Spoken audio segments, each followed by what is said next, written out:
ஆன்மீக அன்பர்கள் அனைவருக்கும் வணக்கம். இன்றைய பதிவு முருகப்பெருமானின் தத்துவம்.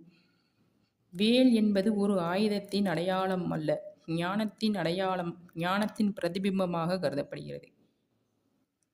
முருகப்பெருமானின் தத்துவமாக இச்சாசக்தி, கிரியாசக்தி, ஞான சக்தியின் தத்துவம் தாங்க முருகன். இச்சாசக்தியாக வள்ளியம்மையும், கிரியாசக்தியாக தெய்வானையும், ஞான சக்தியாக வேலாயுதமுமே அங்கு சொல்லப்படுகிறது.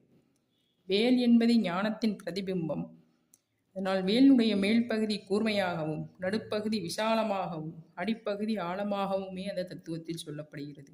இந்த பதிவு உங்களுக்கு பிடித்திருந்தா ஷேர் பண்ணுங்க, லைக் போடுங்க. நன்றி, வணக்கம்.